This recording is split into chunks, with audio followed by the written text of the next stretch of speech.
happens when scholars don't agree about how progress happens. Let's have a great debate. Tonight, you're not watching a performance. You are watching students think. We are examining two black scholars who care deeply about black progress, but who is supposed to explain history through all the different systems. Listen closely.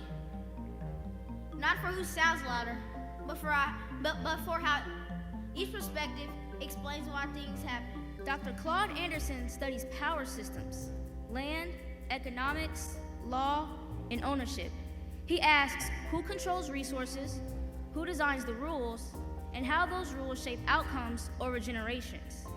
Dr. Thomas Sowell studies incentive systems, culture, behavior, education, and decision-making. He asks why groups facing similar conditions often end up with very different results. Davion, you have the floor to begin with the Anderson perspective. Thank you, Amaya. Claude Anderson teaches that culture does not grow by itself. Black culture is in systems. If a system controls land, decides who can own property, or blocks access to resources, then the outcomes aren't accidental. Black labor went into the system. That was the input. White American wealth came out. That was the output. Ownership was restricted, so wealth flowed away instead of back to the people who built it. That pattern wasn't random. It was designed. With that, I yield the floor. Thomas Sowell agrees that systems matter, but he argues they don't explain everything. He studies groups all over the world who face discrimination, hardships, and pressure, but still produce different outcomes over time. From his view, education, discipline, and long-term thinking matter even more than the system.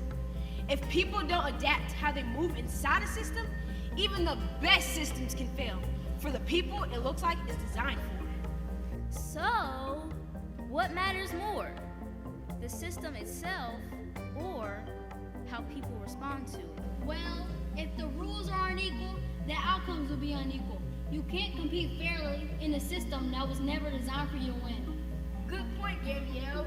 And Anderson showed how laws, banks, and schools were structured to extract value from black communities. He connects the inputs and the outputs and shows how systems go against black culture by design. And when the systems keep producing the same results, that's not a coincidence. That's design. And with that, I yield the floor.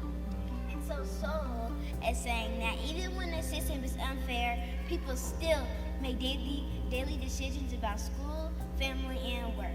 Those choices don't erase injustice, but over time, they shape outcomes too. Yes, that's right, London. History shows that groups who focus on education, skills, and preparation often improve outcomes, even when the systems aren't perfect. Sowell's warning is that blaming systems alone can remove agency and slow progress. Okay, so let's translate this using systems thinking. Well, a system has inputs and outputs. Anderson focused on inputs, whether that would be laws, land access, money, and ownership. Sowell, on the other hand, focused on responses that are like habits, choices, and preparation. So they aren't disagreeing about history, they're studying different parts of the same system.